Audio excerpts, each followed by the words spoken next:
खबर उत्तर प्रदेश जनपद बाराबंकी नगर के कंपनी बाग मोहल्ला स्थित अनुपमा हॉस्पिटल की संचालिका डॉक्टर अनुपमा टिब्डेवाल ने एक गरीब निसंतान दंपति को अपने इलाज के द्वारा संतान सुख देकर पुनः एक नया कीर्तिमान स्थापित किया है।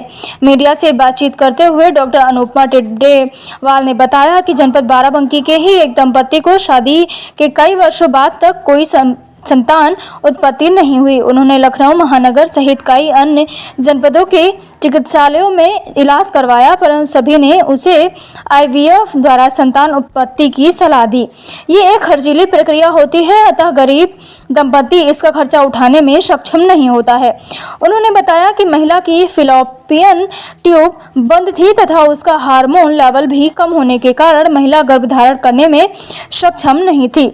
अनुपमा हॉस्पिटल में लगभग 5 महीने तक चले इलाज में सबसे पहले महिला के मासिक धर्म को नियमित किया गया। इलाज के बाद महिला गर्भवती हो गई तथा उसने लगभग 5 दिन पूर्व एक स्वस्थ बच्चे को जन्म दिया। जच्चा और बच्चा दोनों स्वस्थ हैं। डॉक्टर टिब्डेवाल ने जानकारी देते हुए बताया कि जिन महिलाओं को शादी के 10 वर्षों बाद भी गर्भ न धारण करने के कारण इलाज करके थक चुकी हैं, अनुपमा हॉस्पिटल में उनका भी सफल इलाज बिना IVF के केवल दवाइयों से ही किया जाएगा तथा गरीब महिलाओं के इलाज में 50% तक छूट भी दी जाएगी।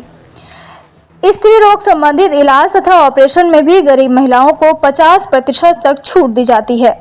बाराबंकी से ब्यूरो चीफ फहद खान की खास रिपोर्ट। ऑपरेशन की चर्चा को सुन करके आपके पास आया हुआ हूँ। मैं सबसे पहले तो यही चाहता हूँ कि आप अपना परिचय दे दीजिए।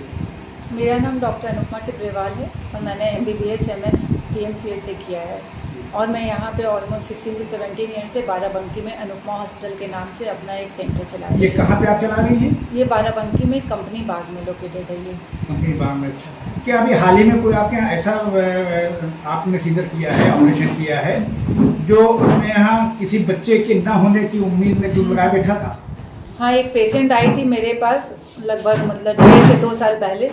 वो बहुत ही नाउम्मीद थी, बहुत जगह उसने दिखाया खुद को। तो उसका एक हार्मोन्स होता है जो फर्टिलिटी के लिए इम्पॉर्टेंट होता है, AMH हार्मोन। उसका लेवल भी बहुत ज़्यादा कम था। ट्यूब्स की जांच भी कराई थी तो उसमें एक ट्यूब उसके बंद निकले थे। फॉलिकुलर मॉनिटरिंग होती है अंडे के लिए, उसमें भी एग्स मतलब बन रहे थे लेकिन प्रॉपर मतलब पुअर क्वालिटी के थे और रप्चर नहीं हो रहे थे। तो बहुत जगह उसने लखनऊ में दिखाया, IVF सेंटर्स में बड़े बड़े सब जगह वो मतलब मना ही हो गया था एकदम कि नहीं आप कंसीव नहीं कर सकती हैं। अगर कोई मतलब है भी तो कोई मेथड तो आप IVF के द्वारा ही कंसीव कर सकती हैं।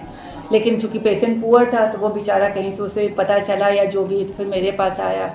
तो फिर मैंने भी एक बार सारी रिपोर्ट्स देखे तो मुझे भी लगा कि नहीं कोई चांसेस नहीं है। फिर भी बोला मैडम चांसेस नहीं है, फिर भी आप अपना कुछ करिए, जो भी आप कर सकती हो, आप लास्ट हैं, यहाँ के बाद नहीं होगा तो मैं बंद कर दूंगा इलाज। क्या मैडम आपको कुछ इलाज जब आपने स्टार्ट किया तो क्या आपको कुछ लगा था कि हाँ ये इसकी उम्मीद नहीं? चांसेस तो मुझे भी 50% ही लग रही थी, लेकिन फिर भी जब पेशेंट का फेथ देख के मुझे भी थोड़ा सा अंदर से एक होता है कि बूस्टअप हुआ कि चलो करते हैं, माइट भी कि हाँ पॉसिबल हो प्रेगनेंसी।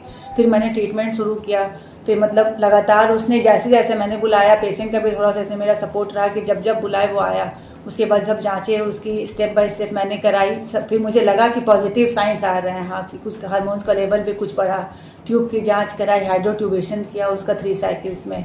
तो सब मिला के मतलब थोड़ा सा पॉजिटिव रहा। पेशेंट भी मेरे ऊपर इतना फेथ रखा था। तो फिर लगभग 5 महीने के ट्रीटमेंट में ही वो कंसीव कर गई। तो मुझे बहुत अच्छा लगा। हाल ही में एक जानकारी आ रही थी कि जिसमें आपने ट्यूमर का ऑपरेशन किया था, जिसमें हाँ। 10 किलो के आसपास लगभग ट्यूमर निकाला गया था। 10 किलो नहीं, ट्यूमर का वेट था 4 kg, पेशेंट 110 kg की थी। अच्छा, वो तो बेस थी। उसको किस तरीके से आपने किया और कितनी सहूलत और आसानी उसको होगी? नहीं करने में तो खैर बहुत टफ था। हाँ, पेशेंट की लाइफ बच गई है, वो बहुत ही ज्यादा खुद से आज वो भी आई थी अभी दिखाने के लिए। उसके स्टिचेस एकदम हेल्दी हैं। ट्यूमर बहुत ही वो टफ केस था अपने आप में, एकदम अलग टिपिकल केस था। इतना बड़ा ट्यूमर और इतनी मोटी मतलब लेडी दोनों को हैंडल करना एक साथ। उसके साथ कोमॉर्बिडिटीज भी बहुत सारी थी, बहुत सारी बीमारियां थी, हाइपरटेंशन, थायराइड। तो कुल मिला के वो केस तो अपने आप में एक अलग था ही।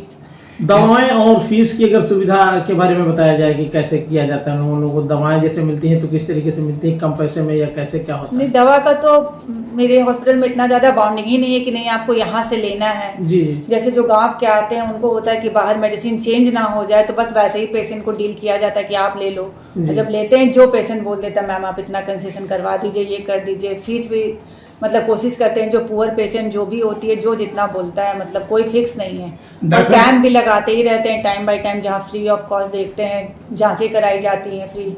इवन अल्ट्रासाउंड में भी मतलब जो बोल दिया कंसेशन या जितना हेल्प हो पाता है करती हूँ पेशेंट्स का। डॉक्टर साहब, आपने इससे पहले ट्यूबर कैंसर का कोई सफल ऑपरेशन भी किया है? किसका? हाँ, ट्यूमर कैंसर का वो स्टार्टिंग में जब मेरी मतलब करियर का शुरुआत था तब एक लेडी को लगभग कितने साल पहले? वो हो गए 17 years back, 17 to 18 year back. तो वो 5 से 7 ईयर्स तक रही थी और अभी तो वो मिल नहीं पाती, उधर से हम लोग का लिंक छूट गया है। 7 साल पहले तक तो उससे अच्छा, मिले ये थे। जिस महिला का भी आपने सीजर किया है, जिसके इसके बेटा हुआ है, तो इससे पहले भी इसके कोई संतान थी?